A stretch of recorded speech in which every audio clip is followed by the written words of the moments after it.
80% of people in India, when they buy a home, even if they are existing home buyers, they end up making a mistake. Yeah. If you see, the last 3 years have been very big for real estate. Last year in 23, top 7 cities have sold 5 lakh units, which is crazy. The last best year was in 2010.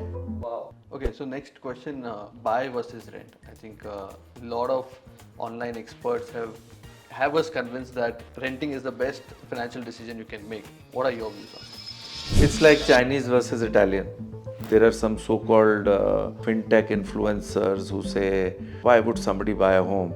I wanted to ask that lady, please tell me how many properties you have.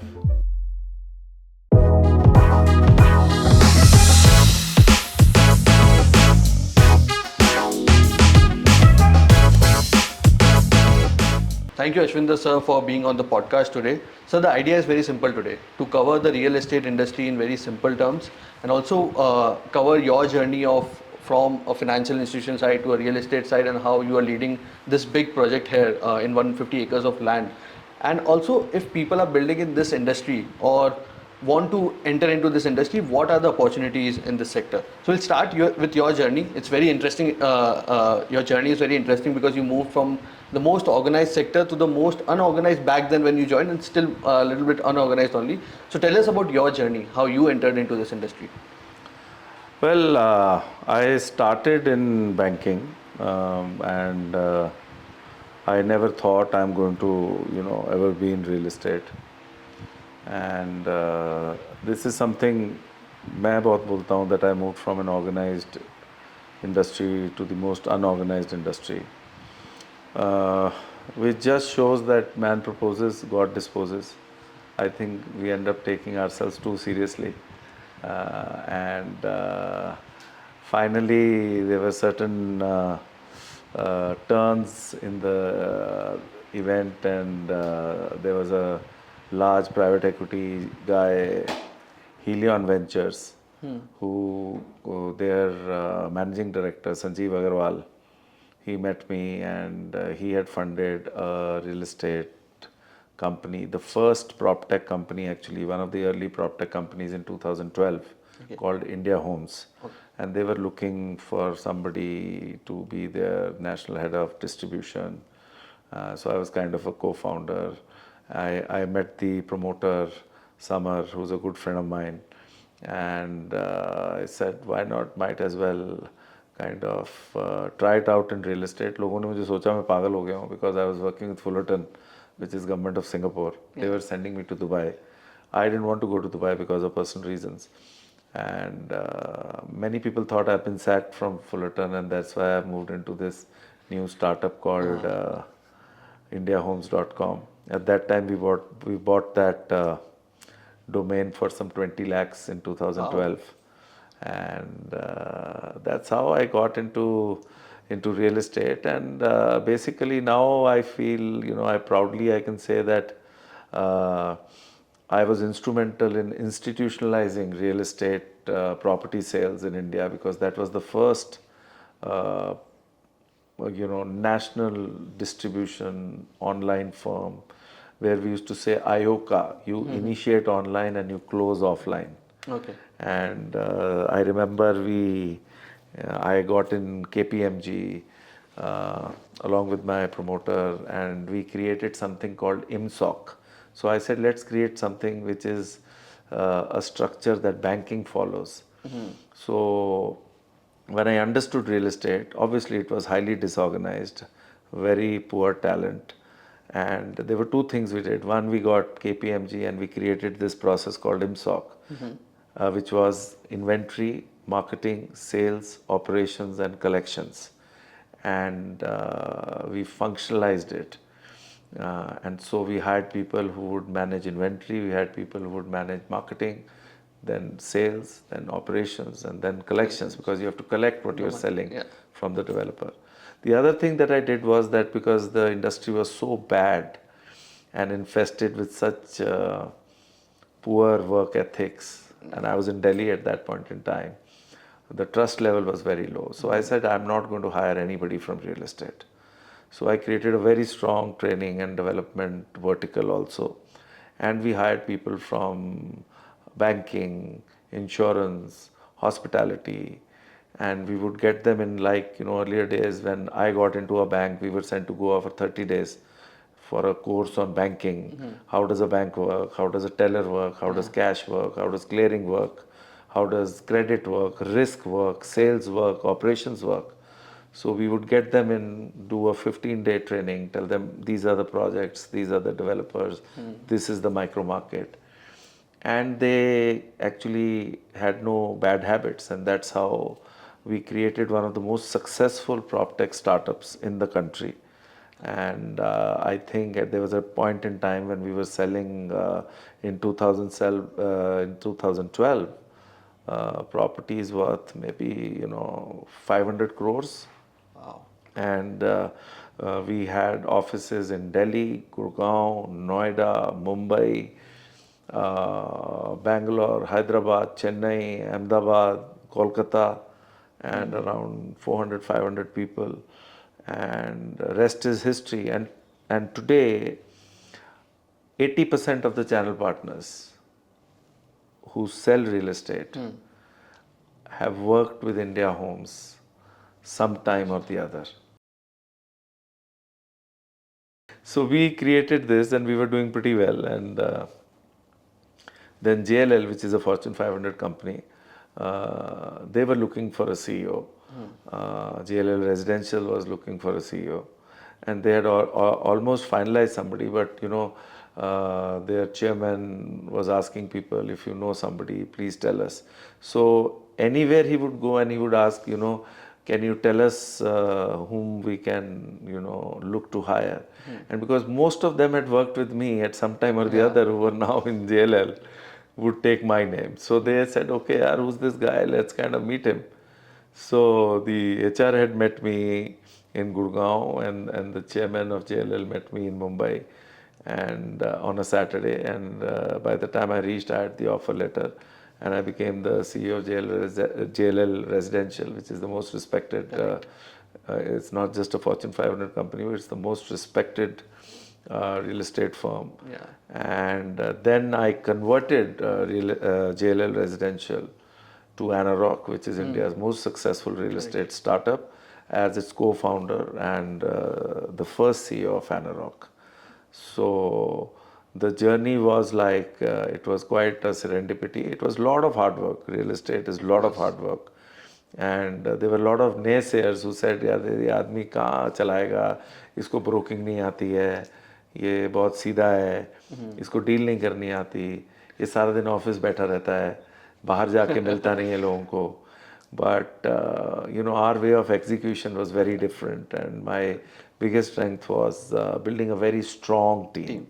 Not necessarily people from IIMs, not necessarily people from XLRIs, but very strong people who had a lot of hunger, who wanted to do well, came from good family backgrounds, were raised with in middle class values, son and daughters of army officers, government employees, people in the private sector, who had good ethics, good integrity, had hunger, and that worked for us. Yeah. And also you mentioned, because you didn't hire from the real estate, a lot of times it happens that a fresh eye to a sector is also important. So that they don't bring the baggage of how the industry works. You can think differently. Well, for that though, I only didn't have any baggage. So from that perspective, I should have hired only people from real estate, because I myself didn't know real estate. But the problem is that in real estate, everybody feels he knows real estate. Anybody जो एक घर खरीद लेता है वो बोलता है मेरे को रियल एस्टेट आता है, जो एक घर बेच देता है वो बोलता है मुझे रियल एस्टेट आता है, कोई घर किराए पे ले लेता है वो बोलता है मुझे रियल एस्टेट आता है. तो मैं थोड़ा अलग सा था. मेरे फाउंडर्स को प्रॉब्लम भी रहती थी, because I always challenge the status को. और मैं ज़्यादा यस सर 3 bags फुल वाला आदमी नहीं था. But finally उनको फायदा हुआ, and I felt that finally you are selling a home. And I was a wealth management guy. I was national head for private banking for ICICI Bank. I was the city banking head for North, where I was the founding team of City Gold in India. Then I was with Deutsche Bank. So I knew wealth management. तो मैंने बोला real estate as an asset class is the largest asset class for anybody. तो मैंने कहा एक काम करते, हमने एक funnel बनाई. So it was very scientific. And जो पुराने लोग हैं who are from real estate, उनको आप साइंस बताओगे तो वो तो बोलेंगे ये आदमी पागल है, इससे you know you don't want to even interact with him. correct. So हमने एक फनल बनाई. हमने बोला लीड आएगी. Another thing that we did was we did not allow our people to generate leads themselves. We gave them leads. Correct. But we created a sales process, which was when the lead comes, we used to call it a form fill. After that, you have to do a face to face, which is F2F. Then we said, after that, you have to do a site visit. After that, you have to do a final negotiation. And after that, you have to close. And you can't skip any process. Correct. So it worked, and today the entire industry in India, I can proudly say, 90 to maybe 100% of the national channel partners and brokers use this process, hire people from India Homes, and this has now become the holy grail. Got it. And so let's move to the basics of real estate industry. Help us understand how the real estate industry works in India. Who are the major stakeholders in this particular industry?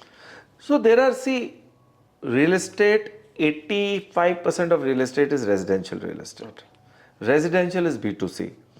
And the rest is commercial real estate, which has office, which has hospitality, which has retail, which has warehousing, so on and so forth. And there are, broadly speaking, three stakeholders. There's a developer, there's a channel partner. In residential, there's a channel partner. In commercial, it is an IPC, which is a JLL or a Knight Frank or a Collier or a CBRE or a Savills. And then you have the home buyer on the residential side. And then you have a corporate guy, on the commercial side. So this is how it is, that these are these three stakeholders.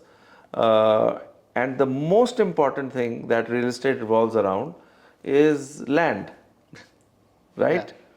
And so that's how the real estate industry works in India. And there's always a saying when people associate themselves with real estate, the movement of cash, it is a cash heavy industry and popularly called as रोकड़ा चलता है यहाँ पर. How's that? अब नहीं चलता रोकड़ा. Top 7 cities में तो बिल्कुल नहीं चलता. मतलब अब बिल्कुल खत्म हो गया. After GST, after demonetization, RERA, the Insolvency Act, so many things happened. 2016 RERA came. There might be pockets, smaller towns जहाँ पर cash चलता होगा. But at towns में, like in Bangalore and all, I think if you go and buy it from a developer, there is zero cash. Because your client also doesn't have cash and the developer also doesn't want to take cash. Because you don't want to get onto that side. And you just want to focus on growth. And that is where the journey of the industry getting organized has begun, and it is organized. See, you have to understand the biggest shift towards this organization has been RERA. So RERA has built so much of consumer. What is a regulator? There was no regulator. You had SEBI for capital markets. You have RBI for banks. You have IRDA for insurance. You have TRAI for telecom. You had nothing for real estate. So that is why there was so much of thing, cash bolo, delivery not happening on time, fly-by-night operators, all sorts of things happening, and the industry getting tarnished. After RERA coming in, see, if you see, the last 3 years have been very big for real estate. Last year in 23, top 7 cities have sold 5 lakh units, which is crazy, which is the last best year was in 2010. Okay. Wow. It has crossed that number. And it is because of RERA, the biggest risk that a homeowner has is the delivery risk. कि भाई मैं घर लूं तो मुझे मिलेगा कि नहीं मिलेगा, वो चला गया. सो उसके जाने के कारण अभी आप रेरा रजिस्टर करते हो, रेरा की साइट पे जाते हो, सारे अप्रूवल्स उस पर आ जाते हैं. Everything you can see, whether the developer took a environmental approval, whether he took a fire approval, whether he took a water approval, whether he took a electricity approval, whether he took a airport approval, whether he took a railway approval, whether he took a pollution approval. After those approvals, you go to RERA, and then RERA checks whether those approvals have come or not. So things have become far more organized, and that is why you see this growth momentum, especially in the last 3 years after COVID. Correct. Got it. Okay, so for first time home buyers in India, what are the few things that they should keep in mind when they go to buy any property in majorly in flats if they're buying in metro cities? What are the few things they should keep in mind? Yeah. Siddhant, you have see first time home buyer जो है ना, ये सबसे बड़ा segment है India का. It is one of the reasons the Indian real estate is resilient. क्या हुआ था बिफोर कोविड, जो फर्स्ट टाइम होम बायर था, जो मिलेनियल था, जो जेन जी था, वो शेयर्ड इकोनॉमी के ऊपर जा रहा था. करेक्ट. कि यू नो रेंट पे रहेंगे, कैपिटल ब्लॉक नहीं करेंगे, जोमेटो से खाना खाएंगे, ऊबर से ट्रैवल करेंगे, so on and so forth. COVID struck, things changed, importance of home became very important. Now work from home is a reality, whether it is hybrid, whether it is not hybrid, but it is a reality. And the younger generation is not like us. They are not very afraid. They're a little courageous generation, जिनसे मैं बहुत inspiration लेता हूँ. You know, they are not like this कि नौकरी चले जाएगी तो क्या होगा ना. You are a topper, you are a chart accountant, you are not doing a job, you are doing something, you are following your passion, you are running your business, you want to do something in interiors and you are a chart accountant. So that was not the case 20 years back. So first time home buyer सबसे पहले तो is the base of Indian real estates growth. And मैंने 2 किताबें लिखी हैं. एक है A to Z of residential real estate, फिर वो मुझे अच्छी नहीं लगी, तो फिर मैंने दूसरी लिखी मास्टर रेजिडेंशियल रियल एस्टेट. वो 300 रुपये की थी, ये 1500 रुपये की है. And we sell around 700-800 copies every month of master residential real estate. It's a 1500 rupee copy, so you know people like it. I've covered a lot of stuff on that. Just before I answer, then I started Open House newsletter, which is on ashwinderarsingh.com, which is a weekly newsletter, which is a free newsletter which talks about why to buy a home, how to buy a home, market trends, what's going on in China, what's going on in US, so on and so forth. Not even a single Wednesday has been missed. I have more than 12,000 subscribers on that newsletter. It all started because of the first time home buyer. So first, and forget about the first time home buyer, 80% of people in India when they buy a home, even if they are existing home buyers, they end up making a mistake. Yeah. उनको पता ही नहीं है जो nitty gritties होती हैं, या over confident हो जाते हैं, या वो जिससे एडवाइस लेते हैं वो ही अनऑर्गेनाइज्ड आदमी है. Right. So first time home buyer को सबसे पहले तो he has to choose the right adviser. जब वो प्रोसेस शुरू होता है, घर में बात होती है, he has to first choose the right adviser. Then he has to select the right developer. Now developers are A, B, C. He has to see कि उस developer ने कितने घर बनाए हुए हैं, कितना square feet किया हुआ है, 8-10 million square feet किया हुआ है, नहीं किया हुआ है. See, if you are choosing a DLF or a Bhartiya or a Prestige or a Brigade, that's a no-brainer. But if you go to a tier 2, tier 3 city, how do you decide this developer is good or bad? So lot of due diligence on the developer has to be done. Number 3, he has to 100% see that there is a RERA registration. So that all the approvals are there, because still in tier 2, tier 3 cities, I am told that you know projects are launched without RERA approval and people are not that informed, right? Number 4, it is very important for him to understand what his budget is. I always tell the first time home buyer कि आपकी EMI जो है, total EMI जो है, वो 50% of the net salary होनी चाहिए. Okay. उसमें से 10% आप कार्ड्स और पर्सनल लोन्स वगैरह के लिए रख सकते हो. 40% जो होना चाहिए वो मॉर्टगेज के लिए होना चाहिए. उसके बाद आप होम लोन कंपनीज को कैसे डिसाइड करोगे? How do you prepare yourself financially? Because there are multiple home loan companies. Then you have to select the right home loan company, do lot of research, get the best rate of interest, understand उसके अंदर कोई hidden charges तो नहीं है, pre payment penalty तो नहीं है. जैसे RBI ने बोला हुआ है कि you can't charge prepayment penalty if you are a home buyer, but still some people charge because the other person doesn't know. It's like the service charge you pay in a restaurant. The restaurant is not supposed to charge it. But if you say please remove it, they remove it. If you say don't remove it, they don't remove it, and that is their money for jam. So the first time home buyer needs to do lot of research online, go to these various sites which are there, find out about the developer, then find out what is his requirement. Is he going to stay there, or is he, you know, buying it as an investment, or he's just buying it because somebody said yaar ghar hona chahiye.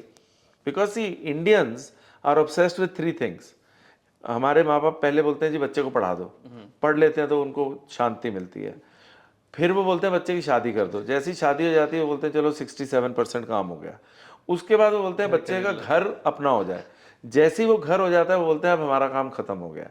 सो बड़ा simple सा है। सो घर you know is something that they end up buying, but there has to be a method to the madness.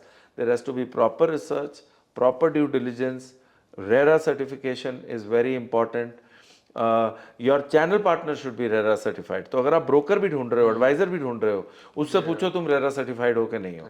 उससे क्या आपके basic जो है tick mark हो जाता है। Correct.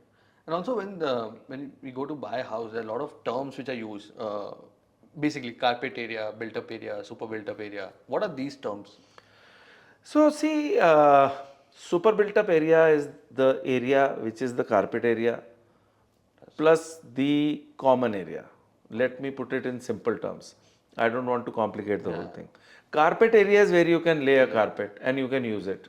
So maybe a balcony is not included in the carpet area, you can still use it. But you know, anything inside the walls, inside the home is a carpet area. I feel that we should not get too obsessed with this carpet area and super built up area. Super built up area will be common area, lift, duct, etc., etc., that you are not directly using, but you are using. The developer sells it on super built up area because he is spending money on it. The cost of construction is on the entire project, right? So carpet area का benefit ये हो जाता है कि आपको पता चल जाता है कि what is the efficiency of the project. Up for that to understand, then you have to look at 3-4 projects and see, okay, this is super built up area 1500, 1500, 1500, 1500, but the carpet area here is 1100, 1050, 1150, 1050. So you can find out, oh, this is more efficient. However, what people don't look at, and this is a very important point, is they don't look at the design element. The design makes the home livable. They don't look at the livability. They don't look at the light. They don't look at the way things are designed to create more space. There is a possibility that a 1500 square feet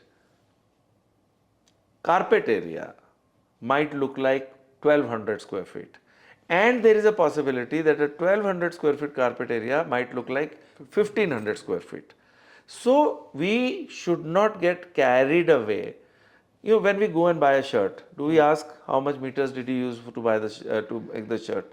तो क्या है वो चलता आ रहा है कि यार अभी कारपेट एरिया तो पूछना ही है, नहीं तो मैं इंटेलिजेंट नहीं लगूंगा, मैं सुपर बिल्टअप तो पूछना ही है, मुझे intelligent लगूंगा।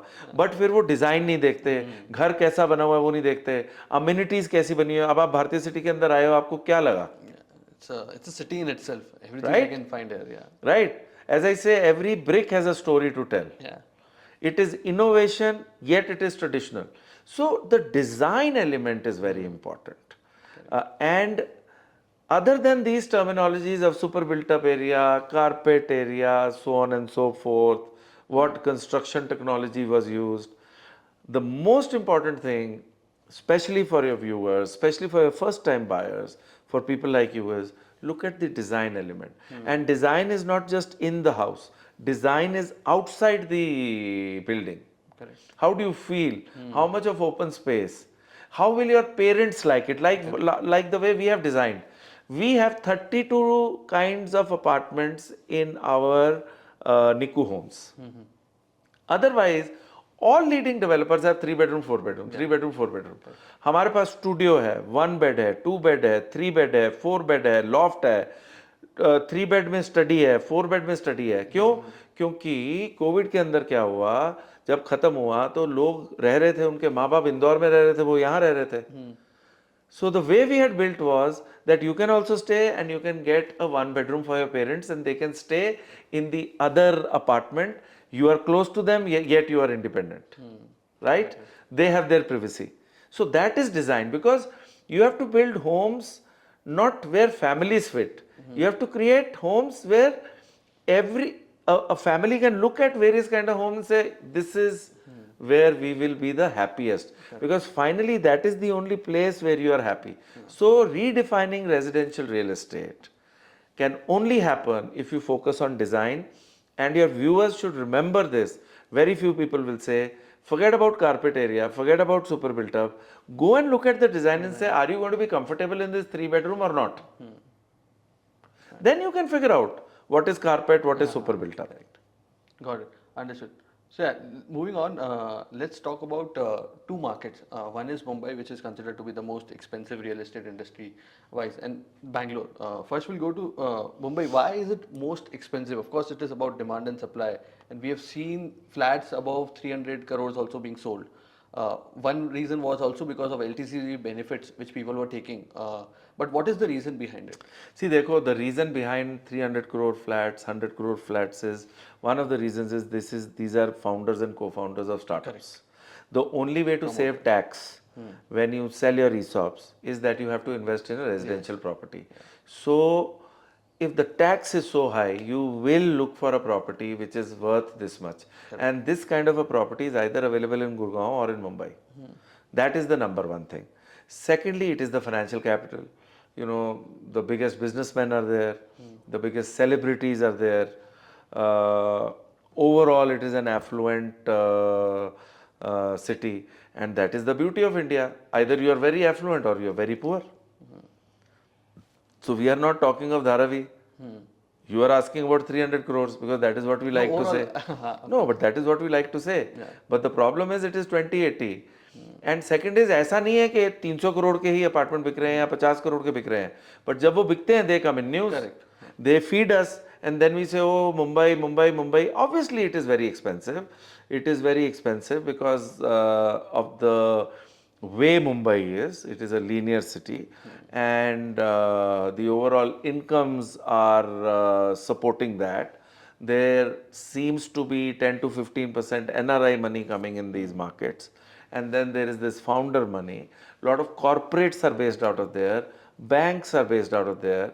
They have a lot of profits that they want to kind of, utilize. And then there is a pocket, which is Bandra, Khar, Andheri, so on and so forth, where you get properties starting from 10 crores going up to, say, average, say, 5 to 10 crores.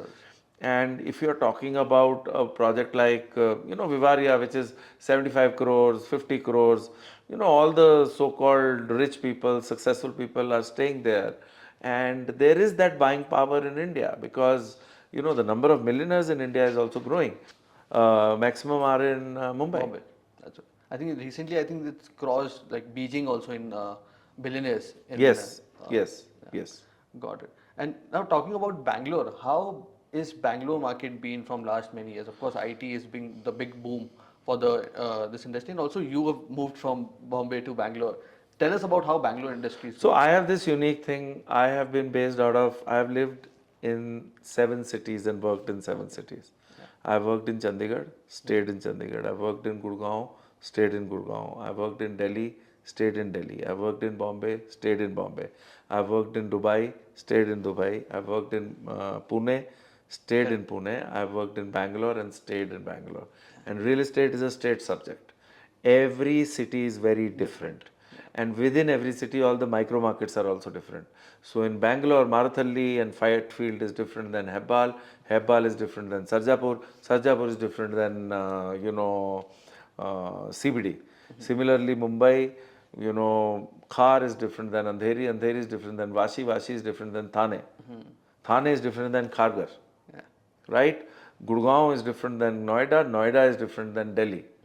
So it is a very, very micro market driven industry. First of all, we have to understand that, right? Bangalore is a very homogeneous industry. High demand, maximum demand right now between 75 lakhs to 1.5 crores.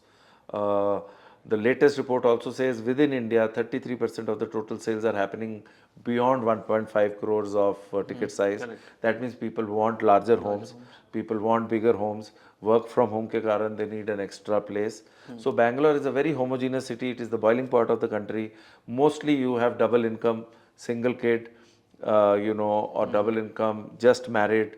They are mostly IT professionals, and they are looking at, earlier they were looking at 2-bed, now they are looking at 3-bed because they want 1 room extra, or if their parents are traveling with them to meet them, they can come. And Bangalore has been very stable. However, in the last 2 years, otherwise Bangalore के अंदर हर साल 5-1% rate बढ़ जाता था capital value. Yeah. अब चमत्कार ये है बैंगलोर में कि last 2 years Bangalore capital values have gone up by 25%, which is phenomenal. So anything that was being sold for 6,000 rupees a square feet is actually today at 10,000 rupees a square feet. The cost of land has gone up. Most of the parts of Bangalore, the cost of land is 30 crores to 40 crores an acre. And the other thing is, very unique thing about Bangalore is if you want to find a home for rent, you don't get it.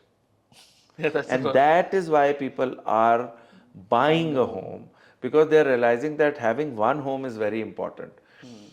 In Bharatiya city where we are sitting, the rental yields are anywhere between 6 to 8%, Siddhant, which is matching a commercial office rate, which is unbelievable. So Bangalore that way is completely crazy. It's a sustainable market. This year Bangalore has sold 75,000 homes, which is like 6,000 homes a month, which was earlier lesser. And it was 2 years back, it was 48,000. Last to last year, it was around 60,000. 23, it is 75,000. So it is growing, capital value is growing. It's a younger population. The straw profile is very educated, great place, great weather, harmony, a great nightlife, great places to eat. People like it, and once they come, they want to settle down here. So job creation is there, tech parks are there, and that is why I think Bangalore will continue to be amongst the top 3 markets in India. They keep on shuffling. However, Mumbai sold 1,50,000 homes, Bangalore sold 75,000 homes, Pune sold 100,000 homes. Wow. So out of 5 lakh, 50% homes were sold in Maharashtra between Mumbai and Pune. And after that, it was Bangalore. Wow. How's the sudden rise of Pune? Or is it Similar market Similar to markets, Bangalore with lower capital values and same job employment, mostly technology. And a lot of people from Mumbai moved to Pune who were working in Mumbai, but when this COVID thing came, they moved back to Pune, and their companies also allowed that, okay, you can come twice to office. So they said, okay, our cost of living goes down. When cost of living goes down, your savings increase. So they might as well buy a home because I'm saving on the rent and I'm staying with my family. Got it. Understood. So yeah, we've spoken a lot about residential side. Little bit about wanted to cover on the commercial side. How does commercial real estate looks in India? And also there are a lot of new startups also coming who allows you to invest in commercial real estate. What do you want to tell about that? See, commercial is important, commercial is And the. how is it related? Just commercial builds up first, then the residential comes along, or how's that? I don't know if somebody can tell you that answer. You please let me know that also, because it's my guess versus yours. Yeah. You would know as much as I would know on this. It's just which side of the bed you get up on, and I can say, oh, commercial comes first. Or tomorrow I can say residential comes first, and I can convince you on both.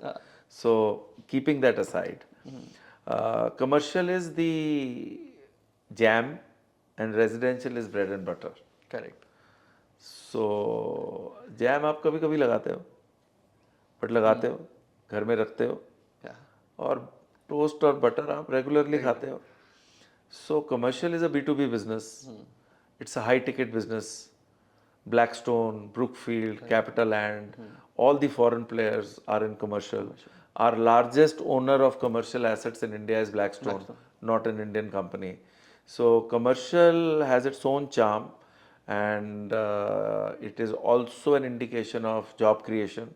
It is also an indication of how many foreign companies, multinational companies are coming in, and it is very robust. It is very important cog in the wheel, and we just have we have 3 to 4 million of commercial. We just sold 3 million to GIC.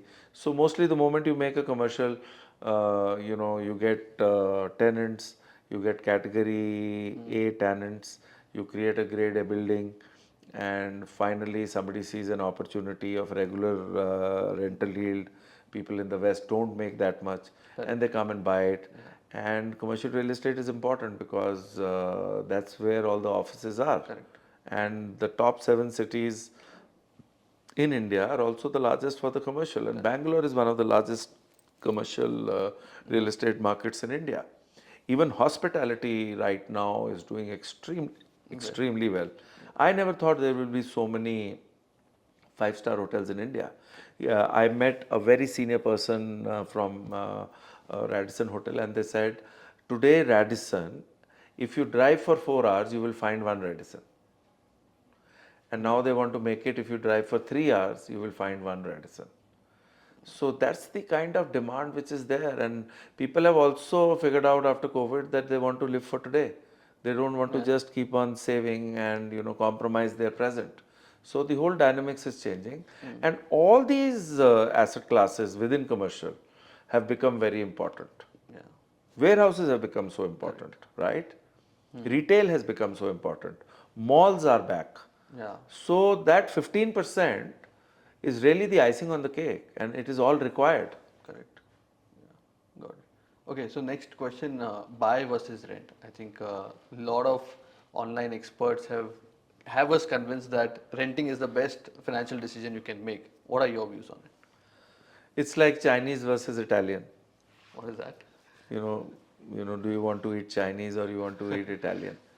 Buy versus rent, actually, it's the most discussed thing, but it is it depends on your goals. Yeah.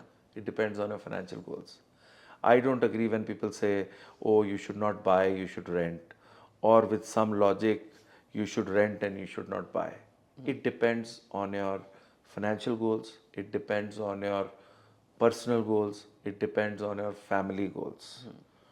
One home everybody needs. Yeah. Everybody wants to stay in that home. There are some so-called fintech influencers who say, why would somebody buy a home? I wanted to ask that lady, please tell me how many properties you have. A leading CEO and giving gyan because you're selling financial products. Yeah. And people are following you for whatever melodramatic reasons, and you say, oh, why would somebody buy a home? So you take it on rent. If you are transient, you don't know, I come to Bangalore, I don't know I'm going to be here for 2-3 years or more, so I take it on rent. I start liking it, and then I say, okay, I have to buy one home, I need stability, I have children, and I don't want tomorrow the landlord calling me and saying, please vacate it. Yeah. Then again I go somewhere and my landlord saying, please vacate it. So a home is about stability. It is about safety. It is about emotional safety. It is about that, yes, now I am entering into my own space. मेरा दिल करता है मैं यहाँ पे कील ठोकूंगा, मेरा दिल करता है मैं वहाँ पे पेंटिंग लगाऊंगा, मेरा दिल करता है मैं ड्राइंग रूम में बेड लगाऊंगा, मेरा दिल करता है कि मैं ये खिड़की तोड़ दूंगा. जो भी मेरा दिल करता है, it is freedom. Buying a home is freedom. Everything cannot be a financial discussion or a financial decision. So I am not even saying, that person also saying, no, it is not all about emotion. I am saying, forget about emotion. It is about freedom. When you go into your home, you can do anything, and tomorrow you don't want your landlord coming in and saying, oh, you have not taken care of my home properly, I will deduct this much, I will deduct that much. Rental is, you are starting your journey, you don't have a capital, take it on rent. Second home, well, if you get a rental yield of 6 to 8% and you can afford it, buy a second home. Otherwise, invest in a financial asset. Now, people are also investing in crypto. Bitcoin is $70,000 or more, $72,000. So you want to gamble. Why don't you go into crypto? But home is a home. It is a tangible thing. It is a real thing. And it gives you capital appreciation. It gives you security. It gives you a rental yield. It is a hand-me-down to your children, right? There are so many aspects to it. You should not go overboard and start buying homes just as an investment, right? That is something which is questionable. But one home is really essential. There is no conversation whether it is rent or buy. You need to have one home. And after that you can decide whether you want to, if you like the asset class, buy another home. अब लोग land खरीदते हैं, we have a fetish in India to own a piece of land. अब उसका क्या financial वो है, उसकी तो कभी डिस्कशन नहीं होती. So it all depends on your financial goals. And then you decide. And nothing is right and wrong. Yeah. Okay. Next question, coming to India is growing faster than ever. Everybody is bullish on it. Like if you look at people, FIIs, like financial institutions outside, everyone is bullish around it. So what are opportunities if some young generation like me want to build in this sector, in the real estate? What are the opportunities you see? Super opportunities, Siddhant. Super opportunities. Right now, the Indian real estate sector is at $265 billion. It is going to go to $1 trillion by 2030. That means it is going to grow 4 times. The amount of money that has come from abroad in 22-23 is around $5 billion. So that means that will come up to, maybe it grows exponentially. It can even go up to, $25 billion by 2030. So, urbanization is happening. Big time urbanization is happening. New homes are required. The first time buyer is very big in India. They are going to buy their first home. Upgrades are very big because you had one small family, now you have a bigger family, or your parents are shifting, so you need a bigger home. Because of hybrid, you need one extra room. So there are multiple reasons for people to buy a home. Employment is amazing. Kia Motors is here, Tesla is coming in, Apple is coming in, because of the problems that China is going through. A lot of people are shifting bases. Employment is going to go. Deep technology is going to come up. The overall growth of the economy is at 7.5%. As somebody said, I'm forgetting his name, that Europe is a museum and China is dead. Right? So where are you going to get? Are you going to get growth in Europe? Are you going to get growth in China because it's so opaque? Right? Middle East is Middle East. I don't know where all the money comes from, and people are buying it in Dubai. Dubai is like a 5 lakh population country. So all the action is going to happen in India. So ये real estate का अमृत काल है. मतलब there is, and real estate is the second largest employer. Yeah. People want a good life. They need good interiors. They need good design. They need minimalism. So whether you want to pursue a career as a civil engineer, whether you want to pursue your career as a digital marketer, as an interior decorator, as a professional, as somebody running sales, or you want to get into prop tech, this sector is just going to boom. Only thing is, we have to be careful of the extraneous variables. If something crazy happens, we really don't know. And secondly, I also feel we have to be careful that the prices don't rise now beyond a point, because then it reaches an inflection point where the number of buyers will immediately drop. So something about Mumbai is crazy that you asked. Mumbai sold 150,000 homes, but it also has the most unoccupied homes. Inventory. So they are sold, but nobody is staying there. Okay, that way.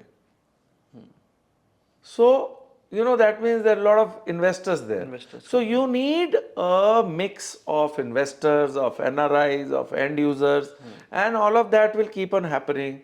And with the next 4 or 5 years, focus on infrastructure. Look at the roads that have been made.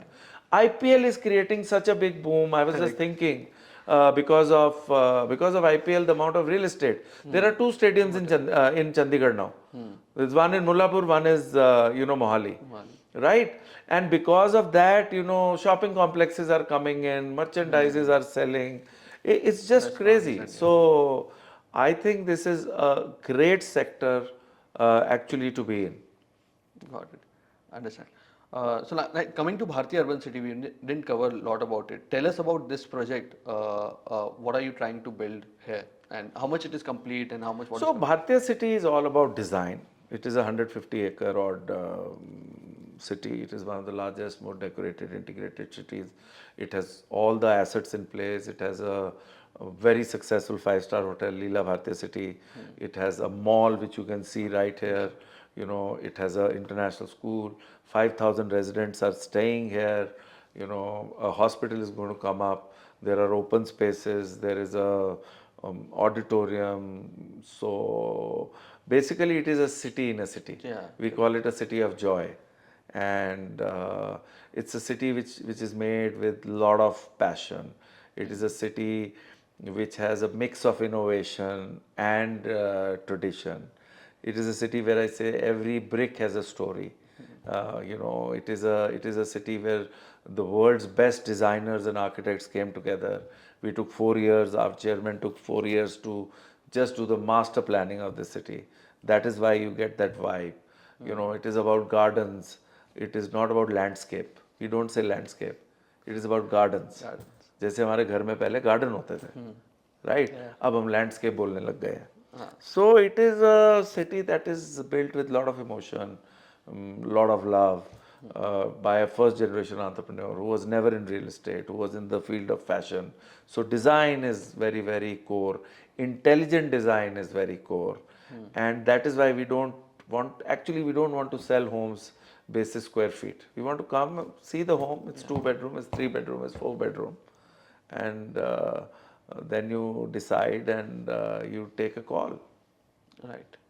So we have one of the biggest innovations. We have a bay window, and there are 3 bay windows where you can just sit down, relax, sleep in the afternoon, read a book, read a cup of tea. It is extra space in the bedroom, and we don't even charge for it. Okay. Wow. Our kitchens are Italian kitchens.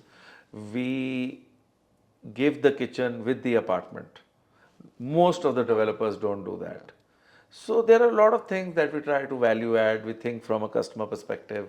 We have multiple designs. We want a bachelor to a joint family who can come and stay here within, and we believe in a lot of inclusivity. In the same tower there is a 4 bed and a studio. People thought it will not sell. It is the fastest selling project. So we don't want to kind of follow the cliched norm. Correct. Right? Be different. Oh yeah. Yeah, don't be different, be yourself. Yeah, correct. Be yourself. Okay. The answer that you gave me Huh. in the beginning. Correct. So last question I have, this is advice for the youngsters out there. I've seen a lot of youngsters have a short-sighted view. What is the importance of having a long-term vision when you are in a maybe 20 to 25 age? Well, I think it is all about having a long-term vision. Anything which is short-term, especially a short-term vision, is not going to take you anywhere. You need to have a long-term vision. My advice to the young generation is, don't be impatient. The other advice is, Rome was not built in a day. When you look at somebody very successful, everybody is not going to be a unicorn. You have to see where you were and where you are after 10 years. And my other advice is, focus on inputs. Don't focus on outputs. Because it is input that is in our control. The output is not in our control. Focus on the process. Focus on the input. Don't either get too carefree, and secondly, don't take too much of stress. Because वो एक गाना है, वो कहता है ना कि छोड़ दो सारी दुनिया किसी के लिए, ये मुनासिब नहीं आदमी के लिए, प्यार से भी ज़रूरी कई काम हैं, प्यार सब कुछ नहीं आदमी के लिए. So by the end of the day, if you're thinking about a job or a career, by the end of the day it is just a job. Yeah. अब हो गया तब भी ठीक है, नहीं हुआ तो कोई और रास्ता खुल जाएगा. So it is very important to stay original. Get out of this rut of comparison. Listen to everything, but don't get influenced so easily. Have a brain of your own, right? Be a good judge of character. For that, you yourself need to be a good character. Don't be guilty if you have done something. That's fine. All human beings have faults. All human beings have a darker side. Till the time you have a balanced life, try to find success in balance. If you have a good job, if you have a good family, if you are healthy, you are married or you have a girlfriend and you are able to meet your, expenses and you are going in the right direction, that is more important. Hard work in the wrong direction is a sin, and I see a lot of youngsters getting into that. So, it's about keeping a balance, and finally, life is to be enjoyed. But anything in excess is not good, Yeah. is the point. Correct. But the younger generation, I feel the guys who are smart are very smart. They're very smart. Like, you're doing podcast because you want to learn. And it's a side hustle. It's a gig. And, I asked you, why are you doing it? What is your ultimate objective? He said, no, I just want to meet successful people. And this is how you will learn. Yeah. And maybe this is what will help you to become far, far more successful than making a couple of lakhs doing a podcast. So if your fundas are clear, if you have the right vision, but short term you can't be. Loyalty is important. Trust is important. Build these virtues. Right. I think a lot of good advice over there. Last, you're a great singer. I've seen some of your videos also. Where you have recorded it properly. So any song you can sing for us. Okay, you're young guys, so I used to sing this song a lot in college days, and that's how I sang this song Yeah. in a studio. And then somebody in Saregama liked it, and then I'm a verified artist on Spotify. Yeah. So I'll just sing this song which says, I'm singing after ages now, but it's been a few months. पुरानी jeans और guitar, मोहल्ले की वो छत और मेरे यार, वो रातों को जागना, सुबह घर जाना, कूद के दीवार. Thank you, sir.